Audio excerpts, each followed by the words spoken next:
Hi YouTube, Logos Americana here. Bed's not made.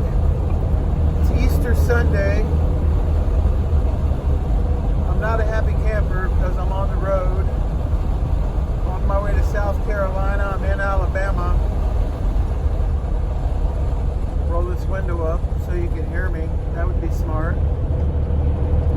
It is April 21st. Start date 2019. Hit the like and subscribe button. I'm going to start watching these YouTube tutorials on how to get a bigger audience. The last video did really well. I was amazed. It hopefully will continue.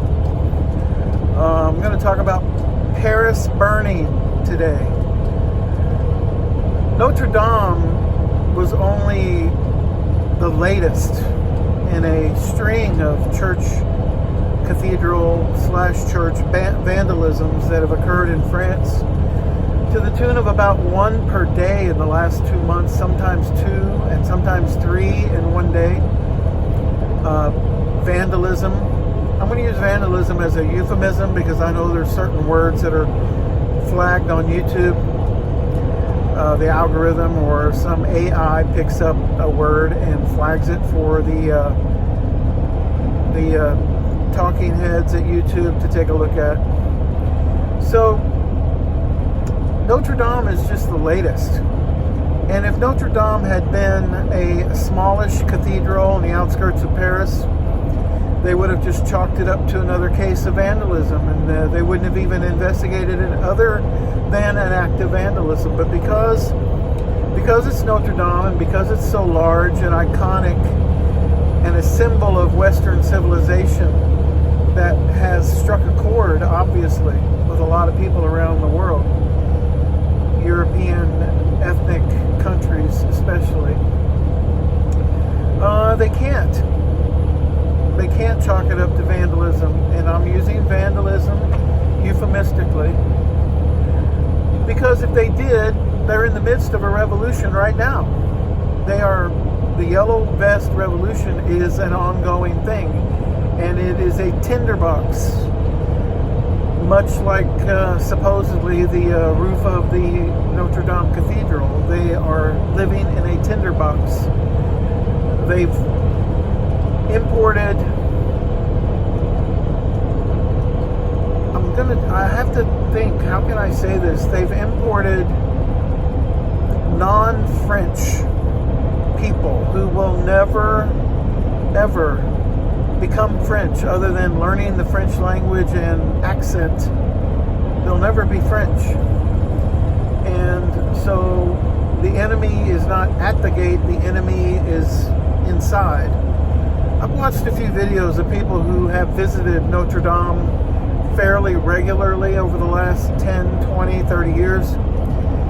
And they are, the ones that have gone recently, they have been shocked at the change that they've noticed in Paris, even in the midst of Notre Dame, in the environs that are fairly close to Notre Dame. They've been shocked at the change in culture. So to them, I'm sure it's not surprising that they wake up and find one day that Notre Dame Cathedral is on fire. I'm not shocked. I hearken back to 9/11. There's a certain group that cannot be named that is very patient and always attacks iconic Western symbols. They always go after the huge target. And probably, if you're thinking about Europe, Notre Dame has to be in the top 5 as a list of targets for this particular group that shall not be named, because it'll get this video flagged.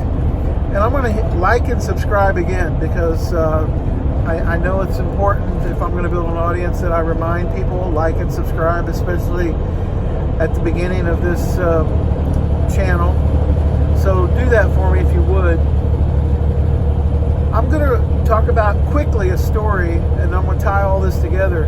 I move people for a living. After 9/11, I moved a military intelligence officer Texas to Washington, D.C., and after we delivered his furniture, we were sitting at the kitchen table doing paperwork, and we were talking about 9/11 because it was so fresh.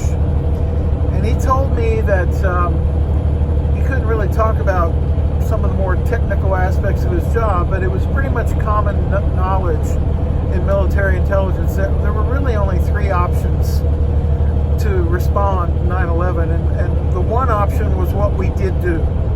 So what we did do was one of the options. Another option was what we could have done, which was we could have bombed him back to the Stone Age. And this is not me, this is military intelligence.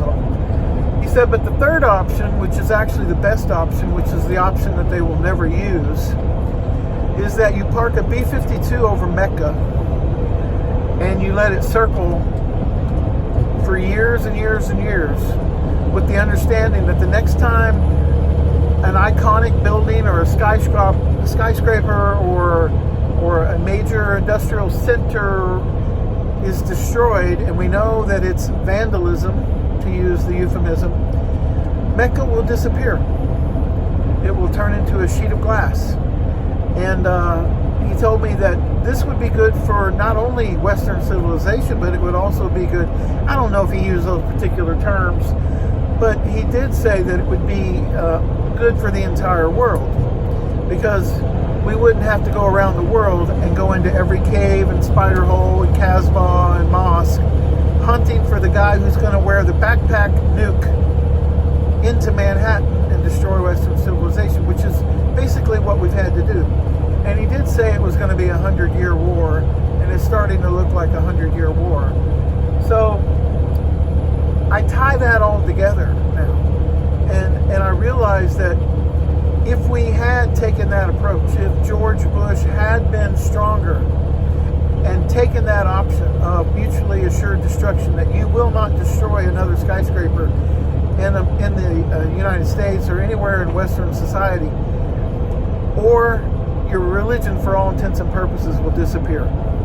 If he had done that, it would have been peace on earth, because they would have went and hunted Osama bin Laden down for us.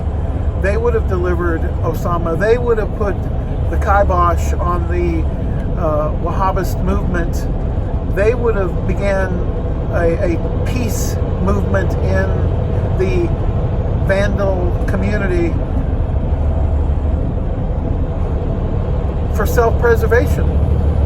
So I'm going to end this video here. I'm going to try and keep these videos short.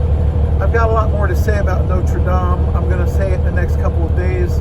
I've thought a lot about the possibility that it was an accident, that this was a fire that was an accident. I just find that very hard to believe, and I'll lay out the reasons why in some of my future videos. Like and subscribe. I appreciate you listening. I will talk to you later. Logos Americana saying goodbye.